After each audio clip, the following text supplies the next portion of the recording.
Welcome back to the Ireland Contracting Nightly Sports Call. If you need a roof, who should you call, Gene? The Ireland Contracting you got it. people, right. If you need sidings, gutters, windows, who should you call? Ireland Contracting. Yeah, if you need anything Really? for your home, basically call Ireland Contracting. They're easy to get a hold of. 1-800-NEW-ROOF. They're the best in the business. They're #1 in Pittsburgh for a reason. 1-800-NEW-ROOF, Ireland Contracting. I'm going to give them a call. I need a new sun porch. Everybody needs a roof. Yep, and everyone does need a roof. They're the best in the business, and I'm calling Ireland Contracting. Hopefully you do the same. Give us a call right now. 412-575-2600 is the number. Gene and I were talking here in the break, and I was listening to Paul Zeiss on the radio on the fan, and they were talking about the DH today, and it just made me think about it. Are you for the DH? Do you think we'll eventually see the DH in the National League? I think we'll definitely see it at some point. I don't know how fast it'll be. It certainly won't go the other way. This is one of the things we were talking about in the break, because the union won't give up that job. DH is a job. It provides at least 15 jobs, 30 jobs, whatever it is. So they're not going to give that up. I never liked it, but I've never really watched a lot of American League Baseball. So I don't really know how it impacts things. I know there are American League teams generally score more runs, get more hits, hit more homers, but it does take a lot of the strategy out of the game. And that's why I prefer the National League version of the game. But no one's too worried about what I want. Yeah, I wonder what the Pirates would want. Because now it's another player that they're going to pay. So you would think. I mean, the roster size is the same, but you're gonna pay more money for a DH than a bench guy, right? Yeah, in theory, yes, you are right. So I would imagine it wouldn't fit into the Pirates' plans or any plans of a team that's decided to be cheap. All right, let's go out to the phone lines, and we'll stick to baseball here. We're gonna go out to Adam in Brentwood. How you doing, Adam? Hi, I have a question. Why do they waste so many baseballs in a game? I mean, are balls that cheap? Like, I've seen outfielders, they catch a routine fly and they throw the ball in the stands. Why can't they just reuse those balls? That don't make sense to me. This sounds like a great question for Gene. Gene? This reminds me of a question that Joan Payson once asked. Joan Payson purchased the Mets in the mid-'60s, or maybe she owned the original Mets, I don't know. She was not a baseball fan. She was just an investor or someone with a lot of money. And she came to practice one day, or maybe it was a game, and this was her question: do they have to use so many balls?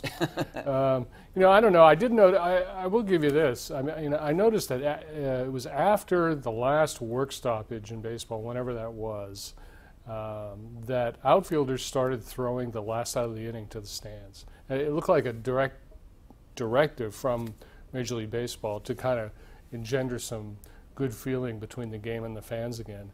But they've always used a lot of baseballs. Pitchers, want a new baseball all the time.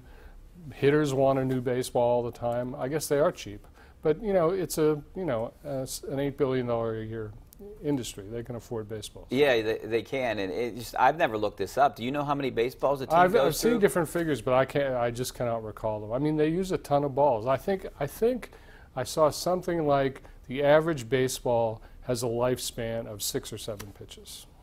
Yeah, I mean, every foul ball, every home run, like you said, when a pitcher doesn't like the ball anymore, sure. Every third out usually goes in the stands. Right. I mean, you're talking about going through 30, 40 balls a game. I never really counted it. But almost whenever a ball hits the dirt, it goes out of the game. Interesting. Thanks for the call. Let's go out to the phone lines, and we're going to go out to Bill out in Aliquippa. How you doing, Bill? Hi, Rich. How you doing? Good. Thanks for calling. Hey, Rich, I want to talk about 2 things here about the Pirates and the Steelers. Okay, go ahead. First, I want to say about the Pirates. This second half of the season, I think, honestly, they're going to finish in last place, whatever. And I want to tell you, I mean, I like to go to games, win or lose, okay? I mean, with all the sports teams and that. But what I want to tell you is this, too, okay? And people never bring this up. The Pirates, the last time they won the World Series was in 1971 and in 79. Now, since 79, they haven't won it, right? Correct. Correct.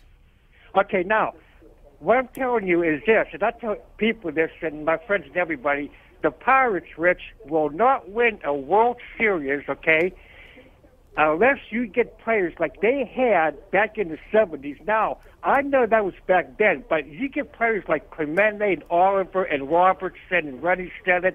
That's the team that they had. Now, people say to me, well, that was in the past. Yeah, but they won 2 World Series back in the 70s. They haven't won it since, Rich. Now, they get these players, these pitchers, that only last about a couple innings, and they don't last long, whatever. Like Charlie Morton. Now, he goes to Houston. He's the world beater. You know what? Thanks a lot for your call, Bill. I really appreciate it. And, you know, it's a different game. You can't really compare the game to the 70s. Guys were throwing complete games then, and it's a totally different game. I don't know if we'll ever see a Pirates World Series, Gene. I'm not optimistic about it, especially under this ownership.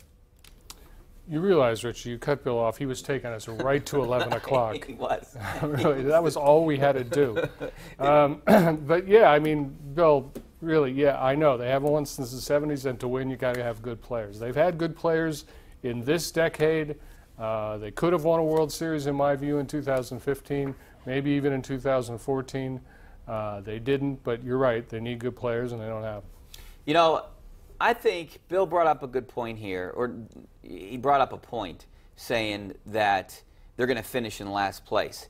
I think the Pirates would be better off finishing in last place for a couple years and getting some good draft picks instead of finishing in the middle and missing the playoffs. You're not really solving your issue if you do that. I guess maybe solving keeping people involved, but you want to be really bad to get really good.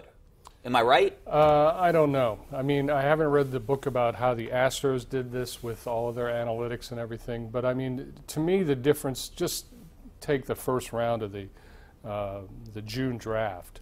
The team drafting 30th and the team drafting first, I don't see much difference in those players. I don't see that as an issue. Baseball draft is, if you think the NFL and the NBA draft are crapshoots, that's nothing compared to baseball. You know, figuring out who's going to be a good baseball player is next to impossible. I don't think you're at a disadvantage. I don't think you're at an advantage finishing last. I don't see that advantage. Drafting first compared to 30th or first or to 15th. Yeah. I always thought that, you know, just thinking about it, like if you had a top 3 pick, and you know the Pirates screwed up a couple of them, but if you had a top 3 pick. No, everybody screws them up. Yeah. I don't think that's a factor. All right, well, we got to take a break. Back with more of your phone calls and maybe some tweets coming up next. Stay right there.